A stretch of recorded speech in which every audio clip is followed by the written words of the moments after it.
الحمد للہ رب العالمین والصلاة والسلام علی رحمۃ للعالمین وعلی آل الشموس الدجا واصحاب النجوم الہدى اما بعد فاعوذ باللہ من الشیطان الرجیم بسم اللہ الرحمن الرحیم قد افلح من زکاها وقد خاب من دساها صدق اللہ العظیم وصدق نبی الرؤوف الامین۔ انتہائی واجب الاحترام حاضرین، سامعین و ناظرین، السلام علیکم ورحمۃ اللہ وبرکاتہ۔ اللہ تعالیٰ رب العزت کا انتہا درجے کا فضل و کرم ہے ہم پہ کہ اللہ رب العزت نے ہمیں دنیاوی مشاغل کو چھوڑنے کی ہمت اور توفیق عطا فرمائی اور اپنے عظیم ذکر کی طرف متوجہ فرمایا، اپنا پیارا کلام سننے کی توفیق عطا فرمائی اور اپنے حبیب پاک صلی اللہ علیہ وسلم کے فرمودات اولیاء اکرام کے تذکروں کو سننے کے لیے، بیان کرنے کے لیے جمع ہونے کی ہمت عطا فرمائی۔ اللہ رب العزت کے فضل و کرم سے یہ سب کچھ ممکن ہوتا ہے۔ انسان اپنی ذاتی کوشش سے قطعی طور پر جو ہے وہ اچھائیوں کی طرف رجوع نہیں کر سکتا۔ یہ اللہ رب العزت کا ہمیشہ فضل و کرم سمجھنا چاہیے، اس کی توفیق کی طرف ہر چیز کو منسوب کرنا چاہیے۔ بندے کی عظمت یہی ہے کہ وہ اپنے آپ کو بے بس، ناتواں اور عاجز سمجھے۔ تمام عزتیں، تمام قدرتیں، تمام طاقتیں جو ہیں وہ اللہ ہی کے لیے خاص ہیں۔ بہرحال آج کی اس نشست میں تصوف کے آخرت کی زندگی کے حساب سے جو فوائد ہیں عمومی، وہ چیزیں ہم بیان کریں گے۔ یعنی تصوف کے اندر خصوصی طور پر داخل ہونا اور معنوی طور پر، روحانی طور پر تصوف کی برکات کو، معنوی لذات کو محسوس کرنا، تو یہ تو ان لوگوں کے لیے جو سلسلے میں اللہ رب العزت کی توفیق خاص سے وابستہ ہوئے ہیں اور ان کو یہ روحانی نعمتیں عطا ہو گئی ہیں، تو یہ ان کے لیے الگ بات ہے۔ لیکن عمومی جو عام مسلمان ہیں ان کے لیے یہ چیزیں بیان کرنے کی سعادت حاصل کر رہے ہیں کہ ان کو بھی پتہ چلے کہ آخرت کے لحاظ سے یہ کیا ثمرات ہیں، تاکہ ان کے اندر بھی شوق اور رغبت پیدا ہو کہ وہ تصوف کی طرف، روحانیت کی طرف، طریقت کی طرف جو ہیں وہ مائل ہوں۔ تبھی مائل ہوں گے جب ان کو اس نعمت عظمیٰ کی عظمت اور شان سے آگاہی ہوگی۔ تو اس کی شرعی ضرورت کا جب ان کو احساس ہوگا تو چنانچہ اللہ رب العزت نے جو آیہ مقدسہ تلاوت کرنے کی سعادت حاصل کی ہے، انتہائی اپنے بندوں پہ شفقت، مہربانی اور کرم نوازی فرمائی کہ اللہ رب العزت نے 11 قسمیں اٹھائیں، ایک نہیں، دو نہیں، 11 قسمیں اس لیے اٹھائیں کہ بندوں پر یہ عظیم حقیقت اشکارا ہو جائے، بندوں کو یقین آ جائے کہ واقعی کسی خاص بات کو اللہ رب العزت بیان فرمانے والے ہیں۔ فرمایا کامیاب ہو گیا وہ، بے شک کامیاب ہو گیا وہ شخص جس نے اس نفس کا تزکیہ کیا، اور نامراد ہو گیا وہ شخص جس نے اس نفس کو خراب کیا۔ یعنی تزکیہ نفس اتنا ضروری ہے کہ اللہ رب العزت قرآن کے اندر 11 قسمیں اٹھانے کے بعد یہ اتنی بڑی حقیقت کو جو ہے اہل دنیا پر جو ہے وہ ظاہر فرما رہے ہیں۔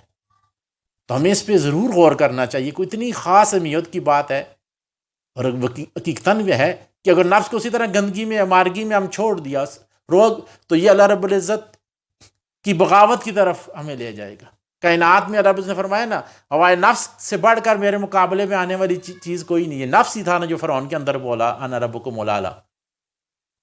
تو یہ نفس کی جو ہے وہ اس گندگی کا، اس کی بغاوت کا ہمیں احساس جو ہے وہ ہونا چاہیے. یہ کتنی مضر چیز ہے. لیکن جب اس طریقے اولیاء کرام میں داخل ہو کر اس کا تزکیہ کیا جاتا ہے تو یہ بہترین چیز بن جاتی ہے. پھر اللہ رب العزت اس کو خود مخاطب ہوتے ہیں، اور یہ پھر انوارات و تجلیات ذاتیہ کو جذب کرنے والی چیز بن جاتی ہے. تو انسان کو جو ہے یہ دنیا میں مجاہدہ بھی نفس کی وجہ سے کرنا پڑ رہا ہے نا. بہرحال تو جو لوگ اولیاء کرام کے طریق پر تزکیہ نفس کرتے ہیں، تصفیہ قلب کرتے ہیں، تو ان کو جو فوائد آخرت کے لحاظ سے ہوں گے. دنیاوی فوائد کا تو تذکرہ ہو گیا نا، کہ نفس جو ہے اپنی گندگیوں سے، آلودگیوں سے جب پاک صاف ہو جاتا ہے تو اس کی رذائل جو ہیں زائل ہو جاتے ہیں، وہ حسنات کا پیکر بن جاتا ہے. تو وہ معاشرے کے اندر جو ہے راحت، سکون، معاشی مساوات، ایک دوسرے کے ساتھ رواداری اور ایک دوسرے کے حقوق کا خیال کرنے کا جو ایک ماحول پیدا ہوتا ہے، وہ ایک بہترین اسلامی معاشرے کی صورت میں سامنے آتا ہے. اور آج جو دنیا ابتدائی نبی علیہ السلام کے دور کی جو مثالیں پیش کرتے ہیں اہل اسلام کے، اور اسلام سے ہٹ کر جو پوری اہل دنیا جو ہے وہ اس معاشرے کو بطور نمونہ جو تسلیم کرتے ہیں، اسی وجہ سے کرتے ہیں کہ وہ شخصیات جو تھیں وہ نفسانی غلاظتوں سے پاک تھیں، ان کے نفوس مطمئنہ تھے معاشرے میں. تو بہرحال اللہ پاک ہمیں اس پاکیزہ راستے پہ چلنے کی توفیق عطا فرمائے. تو اس کے آخرت کے لحاظ سے فوائد یہ ہیں کہ انسان جس مقصد کے لیے آتا ہے، ایمان کے لیے آتا ہے. ایمان کا بیج جو بویا جاتا ہے کلمہ پڑھنے کی صورت میں اس کے اندر، تو وہ ایک تناور درخت بنتا ہے. اور اس ایمان کو صورت سے حقیقت میں یہ اہل تصوف ہی لے کے جاتے ہیں. یعنی تصوف و طریقت کی بنیاد یہ ہے کہ یہ آقا کریم علیہ السلام کے سینے کے سے نورچینی کا نام ہے. وہ ولی ہوتے ہی وہ ہیں جن کے جو ہیں وہ سینے نبی علیہ السلام کے عطا کردہ نور سے منور ہوتے ہیں. اور ایمان کی حقیقت بھی آقا کریم علیہ السلام کا وجود مقدس قلب و قالب کے لحاظ سے سراج منیر ہیں آپ، اور ایسے سراج منیر ہیں کہ جن کے انوارات جو ہیں وہ تقسیم ہونے کے باوجود کم نہیں ہو رہے. یہ سراج منیر سورج اور چاند کی صفات بیان ہوئی ہیں، کیونکہ ان کا نور بھی نبی علیہ السلام کی نور کی خیرات ہے. تو دونوں صفات اللہ نے جمع کی. جس طرح سورج اور چاند روشنیاں بکھیرتے رہتے ہیں لیکن پہلے سے بڑھ کر آب و تاب کے ساتھ جو ہے رونما ہوتے ہیں، تو اللہ کے محبوب کی بھی یہ شان ہے کہ کائنات میں انوارات تقسیم فرما رہے ہیں اور کمی نہیں آ رہی. کمی کدھر سے آئے کہ اللہ رب العزت کی عطائیں جاری و ساری آقا کریم علیہ السلام کی برگاہ کی سرابی ہو رہی ہے برگاہ الہی سے. تو چنانچہ پہلی چیز جو آخرت کے لحاظ سے اہل تصوف کو ملتی ہے وہ یہ ہے کہ سلامتی ایمان، یعنی صورت ایمان جو ہے وہ حقیقت ایمان میں بدل چکی ہوتی ہے. تو عقلی فکری ایمان تو نہیں ہوتا کہ جو اڑ جائے. متصوفین جو ہوتے ہیں، عارفین سالکین جو ہوتے ہیں، اللہ رب العزت ان کو نور ایمان سے منور فرماتا ہے، تو ان کے قلب کے اندر ایمان پہ وسط ہو چکا ہوتا ہے، تو ان کا خاتمہ جو ہوتا ہے ایمان پہ ہوتا ہے. تو یہ خاتمہ ایمان جو ہے یہ بہت بڑی چیز ہے کہ جس مقصد کے لیے انسان آتا ہے اسی مقصد اور منظر کو انسان پا کے دنیا سے جائے. تو سلامتی ایمان کے لیے یہ ضروری ہے. اسی وجہ سے اکابرین امت نے اس کو جو ہے وہ فرض عین قرار دیا ہے. یہ کوئی وقتی ضرورت نہیں ہے بلکہ ایک مستقل انسان کی شرعی ضرورت ہے. اللہ رب العزت اس تصوف طریقت اور روحانیت کی برکات کی وجہ سے سکرات موت سے مومنوں کو جو ہے وہ نجات عطا فرماتے ہیں. یعنی اللہ رب العزت مرنے کے وقت انتہائی آسانی کا معاملہ فرماتے ہیں. حدیث کے اندر آتا ہے کہ اللہ رب العزت فرماتے ہیں کہ سب سے مشکل چیز جو ہوتی ہے، اللہ رب العزت ہماری ذہنی سطح کے مطابق بیان فرما رہے ہیں کہ کسی بندہ مومن کا روح قبض کرنا. جب وہ دنیا میں رہنا چاہ رہا ہوتا ہے تو اس کے اوپر موت کا نفاذ کرنا، اس لیے اللہ رب العزت مرنے سے پہلے اس دنیا سے بہتر آخرت کے جنت کے نظارے اللہ بر کراتے ہیں، تاکہ وہ ذوقاً اور شوقاً مرنے کے لیے تیار ہو جاتا ہے اس لمحے۔ تو وہ سکرات کی سختی سے جو ہے مومن لوگ جو ہیں وہ محفوظ ہوتے ہیں، جو کہ سکرات کی موت جو عام لوگوں کے لیے ہوتی ہے، وہ بعض آل اللہ پہ زہر ہوئی کہ سال سال گزرنے کے باوجود اللہ رب العزت نے بعض لوگوں پہ یہ زہر کیا کہ مرنے والوں نے کہا کہ ابھی تک وہ سکرات موت کی سختی کا ذائقہ جو ہے ہمارے جسموں سے نہیں گیا، موت اتنی سخت چیز ہے۔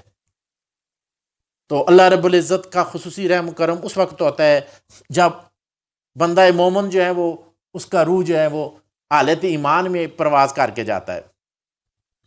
اچھا، تو اس کے روح کو اللہ رب العزت اتنی شان بخشتے ہیں کہ فرشتے لینے کے لیے آتے ہیں، جی، یعنی ایسے لوگوں کے جنازوں میں جیسے حضرت سعد بن معاذ رضی اللہ تعالیٰ عنہ تھے، جن کا ظاہری جنازہ وہ نبی علیہ السلام سے عشق محبت کرنے والے تھے، اتنا بڑا نہیں تھا، تو کسی نے کہا کہ جنازہ اتنا زیادہ نہیں ہے، تو نبی علیہ السلام نے فرمایا کہ 70,000 فرشتے آئے ہیں، وہ فرشتے جو کبھی اترے ہی نہیں تھے، یہ اللہ کی طرف سے عزت دی جانی ہوتی ہے۔ اور جب ان کی روح کو فرشتے لے کے گئے تو حدیث مبارکہ کے اندر آتا ہے کہ عرش کے اندر واحدہ آ گیا، ان کو یہ شان نبی علیہ السلام کی عشق کی وجہ سے ملی۔ وہ اس دستے کے سربراہ تھے جنہوں نے جنگ خندق سے پہلے نبی علیہ السلام کے گھر کا چند دن پہرا دیا تھا، تو کہیں یہ اللہ رب العزت کی طرف سے اعزاز بخشا جاتا ہے۔ تو جب قبر کا آگے لمحہ آتا ہے تو ایسے لوگوں کے لیے جو ہے اللہ رب العزت فرشتہ مقرر کرتے ہیں جو ان کو جواب عطا کیے جاتے ہیں نکیرین کے سوالوں کے، اور ان کی قبر کو حد نگاہ تک کشادہ کر دیا جاتا ہے، نور سے بھر دیا جاتا ہے۔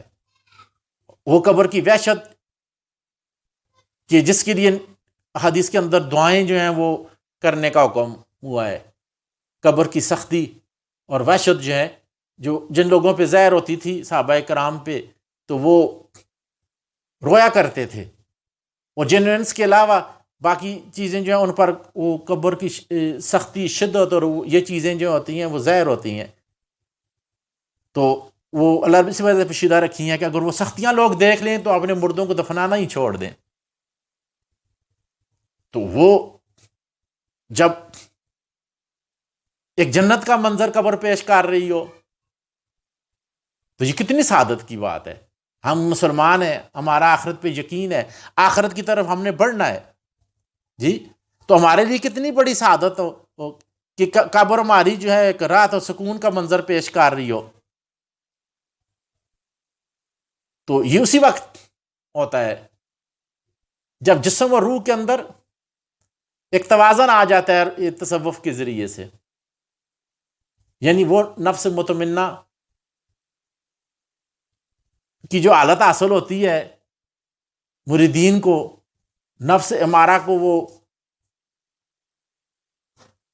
طے کرتے ہیں اور نفس مطمئنہ کے مقام پہ پہنچ جاتے ہیں، تو ان کے لیے اللہ رب العزت کی خصوصی عطائیں ہوتی ہیں۔ اور روز محشر یہ معاملہ ہوگا کہ لوگ پسینے میں ڈوبے ہوئے ہوں گے،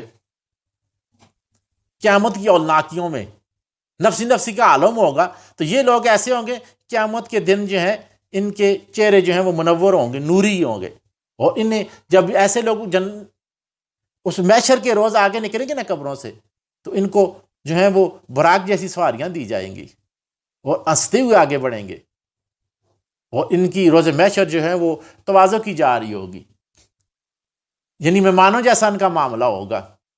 تو یہ کتنی شان کی بات ہے۔ کوئی لوگ نبی علیہ السلام نے فرمایا نا، وہ جو ان کی ممبر بنائے جائیں گے، موتیوں کے بچھائے جائیں گے روز محشر، اور لوگ پوچھیں گے یہ کون ہے، بتایا جائے کہ یہ نبی بھی نہیں ہے، وہ ولی لوگ ہوں گے جو دور دور مقامات سے اللہ کے محبوب اولیاء کرام کی طرف رجوع کرتے تھے کہ تاکہ وہ اللہ کی قربتوں، نبی علیہ السلام کی برگاہ کی قربتوں کو وہ پا سکیں، یعنی اللہ اس کے رسول کی محبت کے تحت جمع ہوا کرتے تھے۔ یہ مستند احادیث مبارکہ ہیں جو ذاکرین کے لیے، آل اللہ کے لیے جو ہیں وہ بہت بڑی خوشخبری ہیں۔ پھر جب اصحاب شروع ہوگا تو درجات کے مطابق معاملہ ہوگا۔ درجات کے مطابق کیا ہے؟ بعض لوگوں کو دائیں ہاتھ میں اعمال نامہ دیا جائے گا، بہت بڑی خوشی کی بات ہے، یہ کامیاب لوگ ہوں گے۔ اور پھر بعض لوگ ایسے بھی ہوں گے جن کو سابقین مقربین لوگ ہوں گے۔ حضور نے فرمایا سلۃ من الاولین وقلیل من الآخرین، میری امت میں پہلے دور میں زیادہ، بعد میں آخر میں کم ہے۔ مقربین وہ لوگ ہیں جن کا حساب کتاب ہو ہی گا نہیں، لوگ ادھر صحاب میں پھنسے ہوئے ہوں گے تو ان کا حساب نہیں ہوگا۔ حضور نے 70,000 ہوں گے، ان میں سے ہر ایک 70,000 میں سے جو ہیں وہ ہر ایک کو پھر شفاعت کا آگے حق ملے گا۔ نبی علیہ السلام کو جس طرح شفاعت کا حق حاصل ہے، تو ان لوگوں کو جو دنیا سے کامیابی کے ساتھ گئے، دنیا کا میدان مار کے گئے،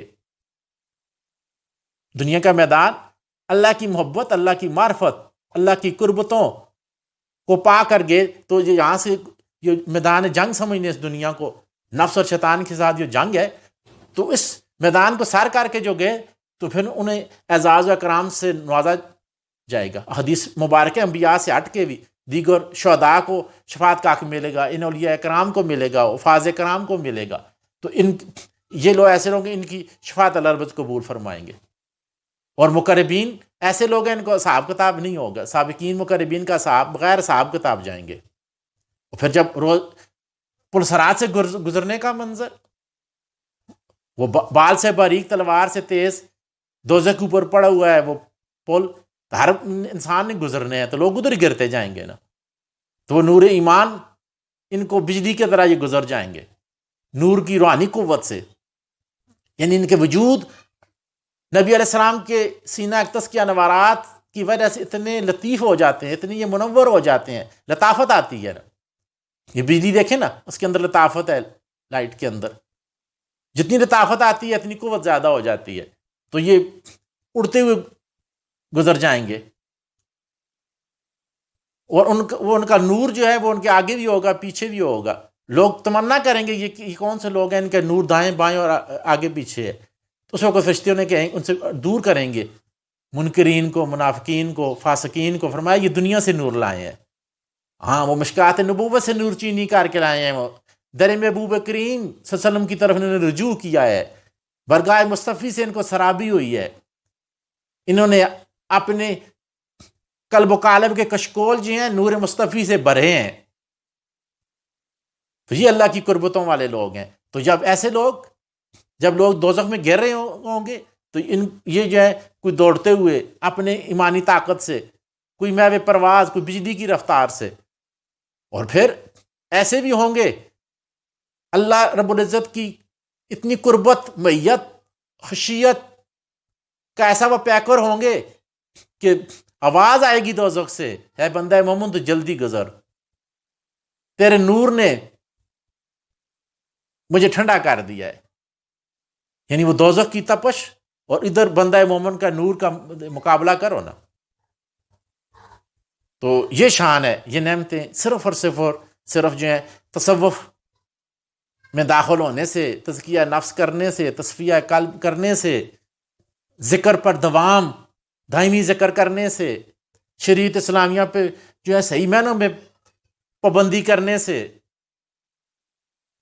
جو ہے انسان کو حاصل ہوتی ہیں۔ یعنی صورت سے شریعت کو اپنانا، اس سے آگے گزر کے ظاہر و باطن سے ذوقاً شوقاً اللہ رب کے احکامات کو جو ہے وہ بروئے کار لانا، یہ کیسے ممکن ہوتا ہے؟ یہ صرف اور صرف طریقے اولیاء کرام میں، یہ تصوف کے فوائد میں سے ہے کہ اللہ رب وہ انعامات عطا فرماتے ہیں۔ حدیث شریف کے اندر آتا ہے نا جی، جو وہ چیزیں جو نہ کسی کان نے سنی، نہ کسی آنکھ نے دیکھی، سبحان اللہ۔ اور پھر بغیر حساب کتاب کے ان کی جنت میں داخل کر دیا جائے گا۔ جب جنت میں داخل کر دیا جائے گا تو پھر درجہ بدرجہ عام مومنین جو ہیں وہ جنت کی نعمتوں میں مشغول ہو جائیں گے، ان سے جو ہیں وہ لطف اندوز ہوں گے، لیکن خاص کی بات خاص ہی ہوتی ہے۔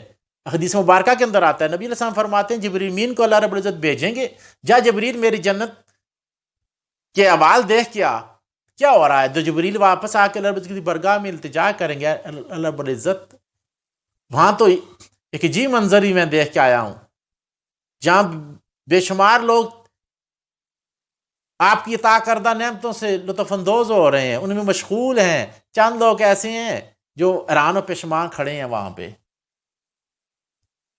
تو یا العالمین یہ کیا سبب ہے؟ تو اس وقت اللہ رب العزت فرمائیں گے کہ ان کی طلب جنت نہیں ہے میرے جبریل، وہ میرے دیدار کے طالب ہے، یعنی ان کا عشق جو ہے وہ اتنا غالب ہے ان پہ کہ وہ اللہ رب العزت کے دیدار کے علاوہ کسی کم چیز کی طرف وہ رجوع نہیں کرنے والے۔ یہ اکمل اخص الخواص لوگ ہوتے ہیں، مقربین سابقین لوگ ہوتے ہیں، صحابہ کتاب سے انہیں کو ورا کیا جاتا ہے، انبیاء ہوتے ہیں، اہل بیت ہیں، صحابہ کرام ہیں، مقربین لوگ جو ہوتے ہیں ان کو مہمان یہ خواص کی مہمان نوازی ہوتی ہے، یہ تو اس چیز سے تو ماورات ہے نا، اسی وجہ سے کہ یہ اللہ رب العزت کی محبت جو ہے یہ خصوصی چیز ہے،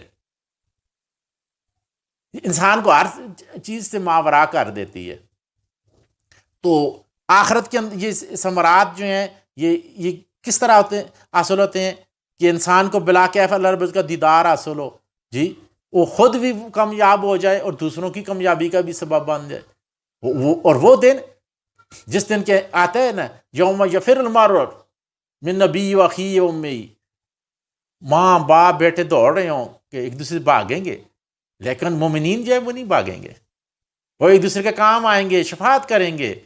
یہ بعض آیات ہیں نا اس طرح کی، وہ کافرین کے بارے میں ہے، منافقین کے بارے میں، مومن تو ایک دوسرے کی شفاعت کریں گے، ایک ایک کو کر کے نکالیں گے۔ تو اس لیے یہ دوستیاں جو ہے نا، اس دن فرمایا سب دوستیاں کٹ جائیں گی، لیکن متقین کی دوستی باقی رہے گی، رشتہ داری باقی رہے گی۔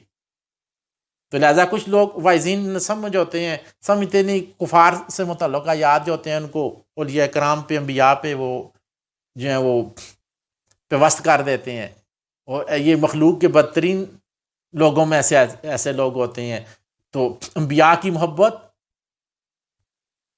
اہل بیت کی، صحابہ کرام کی، نیک لوگوں کی، صالحین کی محبت، یہ محبت کام آئے گی، ان کی دوستی کام آئے گی۔ یہ مستند احادیث ہیں، احادیث صحیحہ کے اندر جو ہے وہ یہ موجود ہے، اور اس پر امت کا اجماع ہے۔ لہٰذا یہ متقین اولیاء کرام کی طرف رجوع کرنا، تصوف کے راستے پہ چلنا، تاکہ انسان کے اندر جو یہ صورت ایمان ہے، وہ حقیقت ایمان اختیار کر لے، اور انسان کا مردہ پن جو ہے وہ دور ہو جائے۔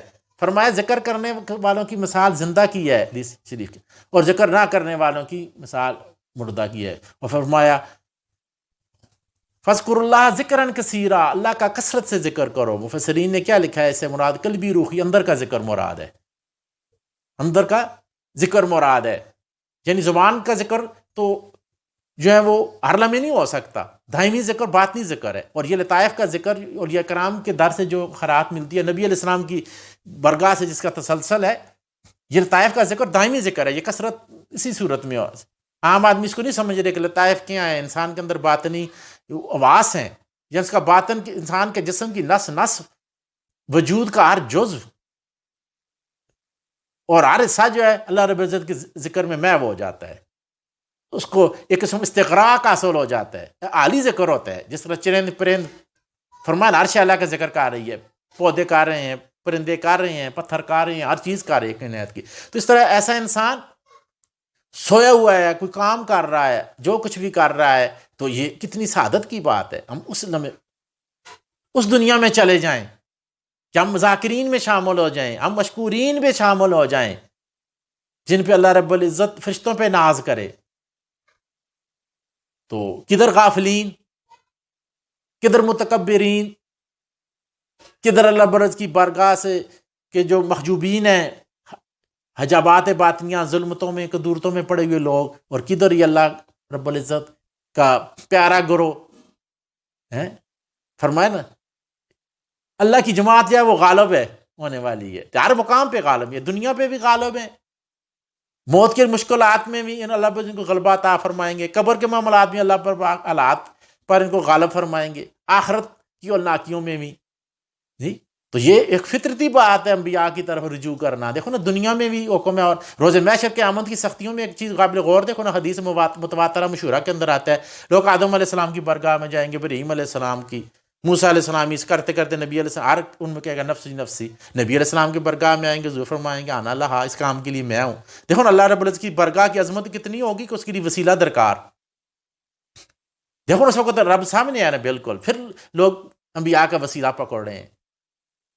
تو جس طرح کائنات کی تخلیق کی نبی کی ذات وسیلہ ہے، دنیا میں وسیلہ ہے، عالم برزخ میں آپ وسیلہ ہیں، اور عالم آخرت میں بھی وسیلہ ہیں۔ اللہ رب العزت کی برگاہ کی عظمتیں اتنی ہیں کہ ہر کس و نکس جو ہیں وہاں آگے اس کو ہمت نہیں ہوتی۔ اللہ رب العزت اپنے محبوب کریم صلی اللہ علیہ وسلم کو خصوصی جو ہے اس وقت شفاعت اور کلام کی توفیق عطا فرمائیں گے، تو وہ پہلے نستیوں سے کوئی جو ہے نا قلبی روحی تعلق ہو نا، تاکہ اپنائیت ہو۔ جب آقا کریم علیہ السلام ان کو پہچان لیں، اس نے فرمایا نا صحابہ کرام کو، اے میرے صحابہ مجھے اپنے بھائیوں سے ملنے کا شوق ہے۔ صحابہ نے کہا یا رسول اللہ ہم آپ کے بھائی ہیں نا، ہم آپ پہ سب کچھ نچھاور کر رہے ہیں، اپنا سب کچھ قربان کر رہے ہیں، لیکن ہم سے بڑھ کر بھی کوئی آپ پہ قربان ہونے والے ہیں؟ نبی نے فرمایا تم میرے صحابہ ہو، لیکن میرے بھائی وہ ہیں جو آخری دور میں آئیں گے، ان کا عشق و محبت مجھ سے اس قدر زیادہ ہے کہ مجھے ان سے ملنے کی طرف چاہت پیدا ہو رہی ہے۔ حضور خود وہ محبین عاشقین کو جانتے ہیں، تو حضور نے ان کا انتظار فرمائیں گے حوض کوثر پہ۔ تو آج وقت ہے کہ اپنی تمام تر توجہ جو ہے نبی کی برگاہ کی طرف کر لیں، نبی علیہ السلام کی قربتوں کا سفر طے کرنا شروع کریں۔ نبی علیہ السلام کا وجود ہی عین ایمان ہے، حقیقی ایمان نبی علیہ السلام کے وجود کے انوارات کا نام ہے۔ انوارات تجلیات الہیہ، اللہ رب العزت کی توحید کے جتنے درجات ہیں وہ پہلے میں بیان کر چکا ہوں گزشتہ خطابات کے اندر، کہ توحید کے جو درجات ہیں ان کو کس طرح طے کرنا ہے، یعنی الفاظ کے حد تک جی کوئی توحید ہے، جی علمی توحید ہے، ایمانی توحید ہے، عالی توحید ہے، توحید الہی ہے، یعنی وہ مراتب جو ہیں وہ اصل توحید تک پہنچنا تب ہی ہوگا جب نبی علیہ السلام کی ذات کی ہمیں قربت حاصل ہے، وہاں سے نورچینی سے ایمان انتہاؤں کو پہنچے گا۔ اس لیے نبی علیہ السلام کی برگاہ کی روحانی قربت کے لیے اور یہ اکرام حقیقی جو ہیں ان کی طرف رجوع کرنا پڑے گا، تصوف کا راستہ اختیار کرنا، طریقت کا راستہ اپنانا پڑے گا، تاکہ نبی علیہ السلام کی روحانی قربت ہو۔ یہ قربت ایک ظاہری قربت ہے کہ ہم گنبد خضرا کے پاس چلے جائیں، وہاں قریب رہیں، یہ تو ظاہری قربت، لیکن اندر سے ہم اب اسی طرح طریقوں سے بھرے ہوئے ہیں، غلاظتوں سے بھرے ہوئے ہیں، قلب ہمارا مردہ ہے۔ نبی کا نور کو داخل ہونے کے لیے ہم نے کوئی راستہ ہی نہیں چھوڑا، اپنے آپ کو ہم نے اتنی گندگیوں میں جو ہے وہ رکھا ہوا ہے، غلاظتوں کے ڈھیر پر بیٹھے ہوئے ہیں، بلکہ غلاظت کا ڈھیر بن چکے ہیں ہم۔ تو اس طرح تو نہیں بات ہوتی۔ یہ نبی علیہ السلام کے سینے کا نور جو ہوتا ہے یہ انسان کو ایک نئی زندگی عطا کرتا ہے، انسان کے قلب اور روح کو حیات بخشتا ہے، اس کے اندر ایک زندگی کی ایک روح پیدا ہوتی ہے، اس کو پھر آہستہ آہستہ ذکر اذکار، شریعت پہ پابندی، شیخ سے محبت اور اس کے ہر عمل کی اتباع سے یہ مقام آتا ہے کہ انسان کے اندر اتنی پاکی پیدا ہوتی ہے کہ وہ آگے، اور یہ اکرام کے جو طریقت کے خواجگان ہیں ان کی روحانیت سے روحانیت انسان کی متصل ہو جاتی ہے، پھر بڑھتے صحابہ کرام کی روحانیت، سلسلے کے اکابرین جو ہے، پھر نبی علیہ السلام کے اہل بیت اطہار کی روحانیت سے انسان کی روحانیت متصل ہو جاتی ہے۔ مجدد الفسانی شیخ احمد سرندی فاروقی فرماتے ہیں، اتنی جالستی مکتوبات امام ربانی مجدد الفسانی دیکھیں، فرماتے ہیں کہ نبی علیہ السلام اور اہل بیت طہار حضرت سیدہ زہرا سلام اللہ علیہ اور مولا علی شیر خدا حسنین کریمین پوری کائنات میں آج بھی نور ولایت تقسیم فرما رہے ہیں، اور تمام اولیاء اکرام کی روحانی تربیت فرما رہے ہیں۔ پورا ایک روحانی نظام ہے۔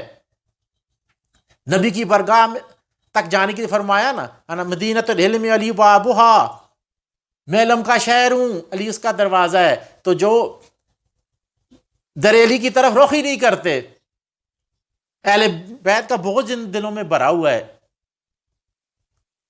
تو علوم ظاہریہ و باطنیہ اور کائنات کے سارے خزانے، جس طرح شہر میں گنا گنا چیز ہوتی ہیں، بے شمار چیزوں کا مرکز ہوتا ہے نا شہر، تو نبی کی ذات جو ہے وہ کون سی چیز ہے جو نبی کے وجود میں نہیں ہے؟ جب اس جس کی دروازے ہی بند ہیں۔ اہل بیت کی محبت جو ہے وہ ہمارے ایمان کا بالکل ہے، وہ ایک بنیاد ہے۔ فرمایا جیسے اہل بیت کی محبت کی نہیں، اس کا کوئی عمل ہی قبول نہیں۔ تو صحابہ کرام کی محبت جو ہے وہ لازم ہے ساتھ اہل بیت کی محبت کے، یعنی جس طرح صحابہ کرام اور اہل بیت کے درمیان الفت محبت کا ایک بے مثال رشتہ قائم تھا، تو ہم نے نبی علیہ السلام فرمایا نا میرے صحابہ کے ستاروں کی مانند ہے، اصحابی کالنجوم، میرے صحابہ ستاروں کی مانند ہے۔ بھئی مقتدی تم اہتدی تم، کسی کی اقتداء کرو گے تم ہدایت پا جاؤ گے۔ تو نبی علیہ السلام کے آل گرانے اور اولاد کی محبت جو ہے یہ میں قرآن میں بھی حکم ہے، اس کو بھی قائم رکھنا ہے۔ نبی علیہ السلام کے صحابہ کرام کا انتہا درجے کا ادب کرنا ہے۔ سارے اولیاء کرام جمع ہو جائیں، کسی صحابی کے پاؤں کی مٹی کے برابر نہیں ہو سکتے۔ حالت ایمان میں آقا کریم علیہ السلام کے وجود پہ جو ایک کسی صحابی کی نظر پڑ گئی، اس میں پوری امت کا اجماع ہے کہ بلا واسطہ نبی علیہ السلام کی نور چینی سے اتنی ان کا تزکیہ اور تصفیہ ہوا کہ بعد میں وہ کسی کو حاصل نہیں ہو سکتا۔ اب صحابہ کرام کی فضیلت، اہل بیت کی فضیلت نبی کے وجود سے ہے نا۔ ایمان، اسلام، قرآن، احکامات شریعت تو وہی ہیں، ذرا غور کریں نا، ہر چیز سے ایک سبق ملتا ہے نا۔ صحابہ کرام کی کیوں فضیلت ہے؟ علم کی وجہ سے تو نہیں۔ تمام امت دیکھا کہ علم میں، عمل میں تابعین بڑھے، تب تابعین بڑھے، لیکن وجود مصطفیٰ کی قربت، محبت، نبی علیہ السلام کے وجود سے، نور چینی سے ان کو یہ شرف ملا، یہ مقام ملا۔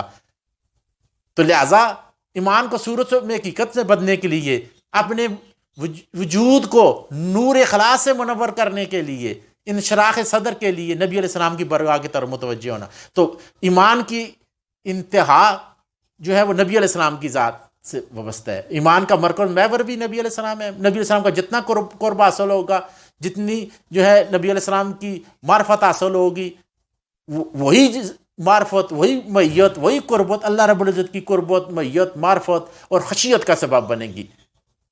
کیوں کہ اللہ رب العزت کی برگاہ کا باب اعظم جو ہے وہ اس کے محبوب کی ذات ہے۔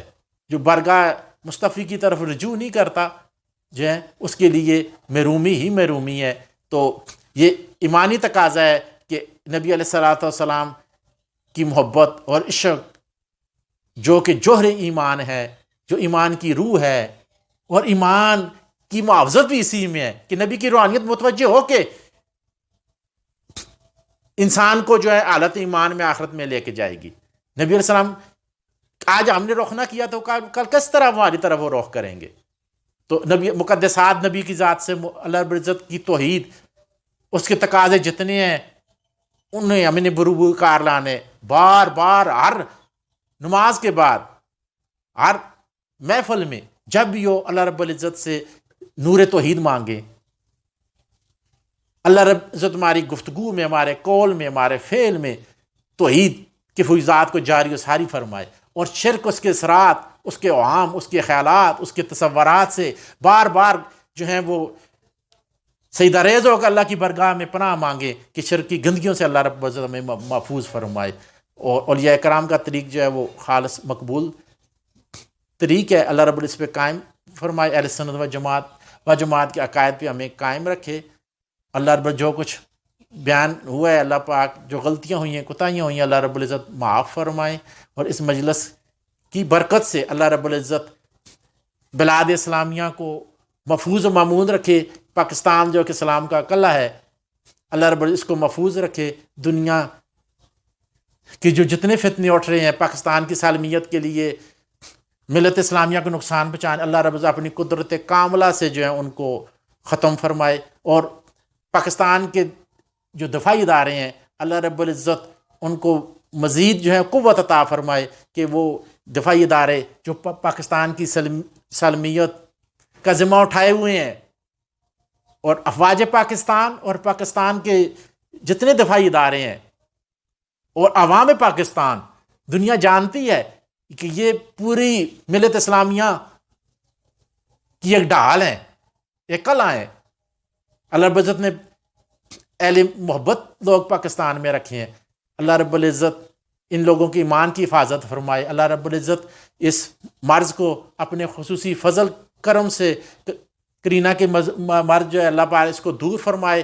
اللہ رب العزت خوشحالیاں نصیب فرمائے اہل پاکستان کو بھی، اور تمام مومنین، مسلمین، مومنات ہیں روئے زمین پہ۔ اللہ رب العزت اپنے حفظ و امان میں سب کو رکھے۔ وما توفیقی الا باللہ العلی العظیم۔